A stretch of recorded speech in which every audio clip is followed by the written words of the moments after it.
deep within the forgotten reaches of the Blackridge Mountains, where fog never lifted and the trees whispered like they remembered the screams of centuries past, there is a place travelers avoided at all costs, a desolate hamlet at the foot of a peak locals called the Devil's Tooth. The mountain was said to be cursed, ruled by a witch whose soul had never died, a being of smoke, blood, and bone that hunted the foolish who dared to climb her mountain. When Elias Carter, a young photographer obsessed with documenting abandoned places, heard about the legend of the mountain witch, he dismissed it as old folklore. He was drawn not by superstition, but by obsession. He wanted a perfect picture, something no one else dared to capture. It was early October when Elias arrived at the edge of Blackridge.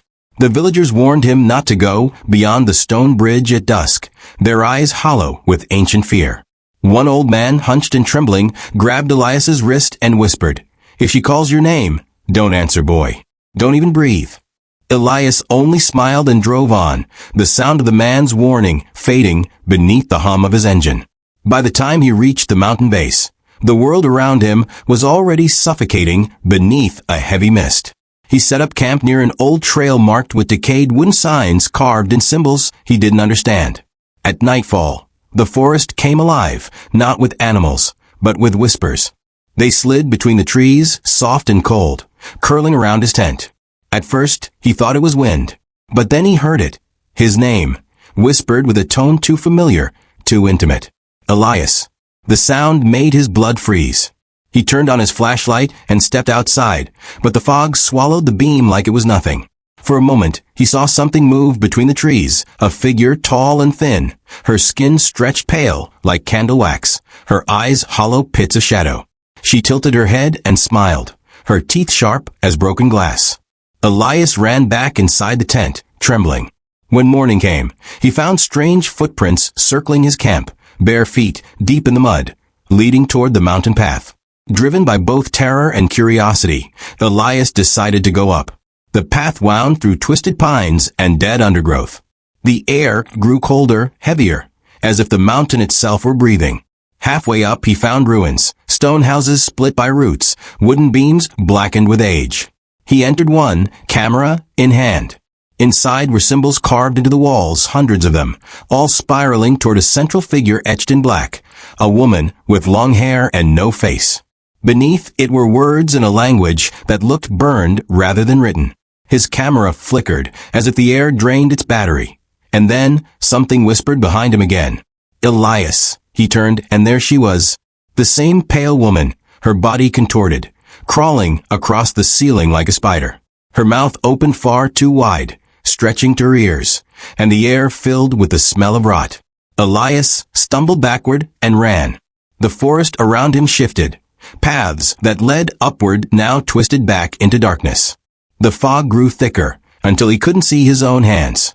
He tried using his phone, but the screen bled static, showing flashes of faces, his own, then hers, then something else. As night fell again, Elias stumbled upon an ancient cabin carved into the mountainside. He went inside seeking shelter, finding an old journal on a dusty table. Its pages told of a coven that once lived there, a sisterhood who worshipped the mountain spirit. When the villagers turned on them, they burned the witches alive, but one survived. She cursed the mountain so no man would leave it alive again. Her name was Alaraven, the witch of Blackridge. As Elias read, his flashlight dimmed. He looked up and saw the same symbols from the ruins glowing faintly on the walls. He heard a sound, wet slithering. Turning slowly, he saw Alara's form materialize from the shadows, her limbs twisting unnaturally, her mouth whispering his name like a prayer. "You climbed my mountain," she hissed. "Now you stay." Elias ran into the woods, tripping over roots and stones, hearing her laughter echo through the fog. He reached a cliff and saw far below, his own camp still burning with an unnatural fire. When he looked back, the witch stood behind him, her eyes black voids, her hair moving like snakes. She raised her hand, and the ground beneath him split. Elias fell, screaming, into darkness. When he awoke, he was back in his tent. The sun was shining. His heart pounded as he sat up, thinking it had all been a nightmare. But when he checked his camera, he froze. The photos were all there, each one showing her behind him, closer every time. The last picture was of him sleeping, her face right beside his. He ran for the car, speeding down the dirt road. But when he looked in the rearview mirror, the mountain was gone, replaced by endless fog. His GPS spun uselessly, every road looping back to the same bridge. By nightfall, he realized he wasn't leaving. Days passed. His food ran out. His messages wouldn't send. Each night, the whispers grew louder. On the 7th night, he stopped running. He saw her again at the edge of the forest, waiting with an outstretched hand. Tired, broken, and starving, he walked toward her.